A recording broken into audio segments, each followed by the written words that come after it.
Bismillahirrahmanirrahim. Assalamualaikum warahmatullahi wabarakatuh.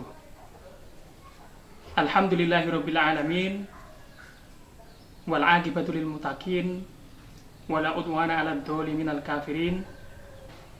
Asyhadu an la ilaha illallah illahul awwalin wal akhirin wa asyhadu anna Muhammadan abduhu wa rasuluh shadiqul wa'dul amin. Amma ba'd. Ma'asyiral muslimin wal muslimat, saudara-saudara para pemirsa yang dimuliakan oleh Allah. Saat ini dunia sudah menua. Waktu terasa semakin cepat berjalan. Manusia semakin sibuk dengan urusan-urusan duniawi, mengejar harta, mengejar kedudukan, jabatan, popularitas, lupa akan tugasnya sebagai seorang hamba.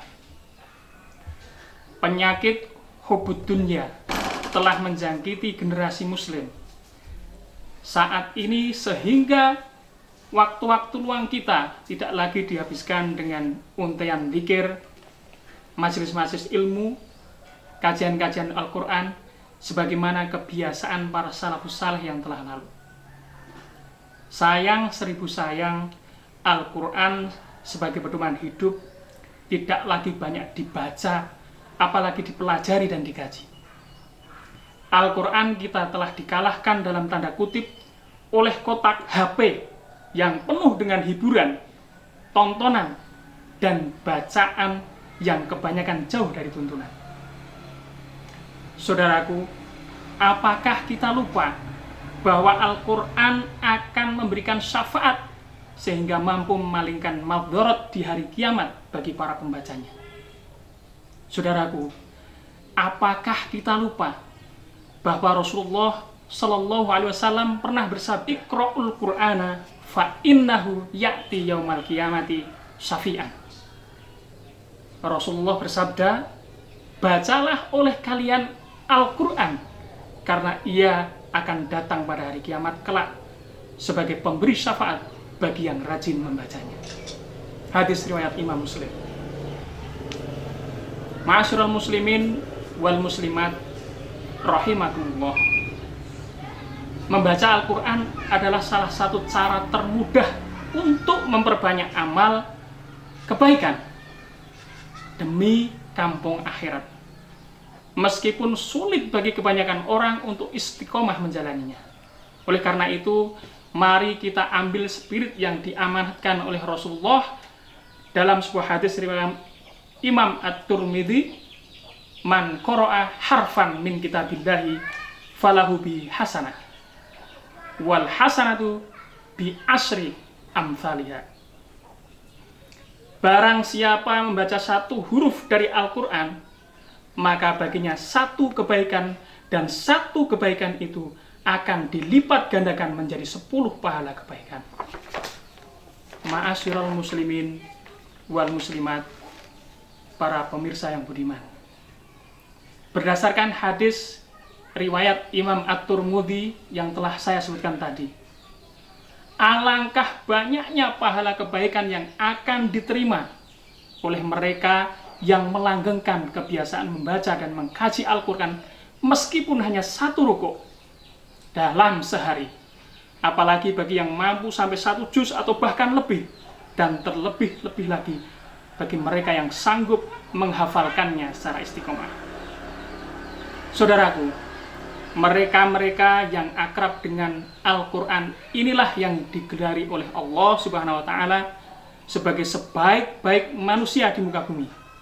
Sebagaimana sabda beliau, "Khairukum man ta'allamal Qur'ana wa 'allamahu." Sebaik-baik kalian adalah orang yang belajar Al-Quran dan mengajarkannya. Hadis riwayat Imam Al-Bukhari. Ma'asyiral muslimin wal muslimat rahimakumullah. Bisa jadi apa yang dianggap oleh Allah sebagai sebaik-baik manusia adalah mereka-mereka para ustadz TPA, para guru-guru tahfidz, para guru-guru kaji yang mungkin berada di pelosok negeri, di pelosok antah berantah, tapi mereka ikhlas mengajarkan ilmunya dengan mengharap ridho Allah. Mereka itu insya Allah akan mendapatkan pahala dari huruf-huruf yang dibacanya dan pahala jariah dari huruf-huruf yang dibaca para murid-muridnya. Saudaraku, maka pada kesempatan bulan Ramadan kali ini, mumpung kita masih diberi kesempatan untuk beribadah kepadanya, masih diberi kesempatan bernafas untuk menghirup udara yang diberikannya, mari kita memperbanyak membaca Al-Quran, mengkaji Al-Quran, dan kemudian mengajarkannya kepada mereka-mereka yang membutuhkan.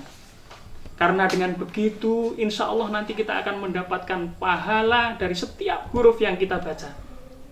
Dan terlebih lagi, insya Allah kita akan mendapatkan jariah pahala dari huruf-huruf yang dibaca oleh mereka-mereka yang menjadi murid kita. Jangan sampai kesempatan yang begitu besar ini, di waktu yang sangat indah ini, di kesempatan yang masih Allah berikan kepada kita ini, kita lalai, kita menghabiskan waktu yang sia-sia. Sehingga Al-Quran hanya menjadi seonggok kotak, seonggok kertas, seonggok buku yang kita biarkan di sudut rumah kita. Na'udzubillahi min dzalik. Saudaraku, demikian yang bisa saya sampaikan pada kesempatan saat ini. Semoga bermanfaat bagi saya pribadi pada khususnya dan umumnya kepada para pemirsa. Kurang lebihnya mohon maaf.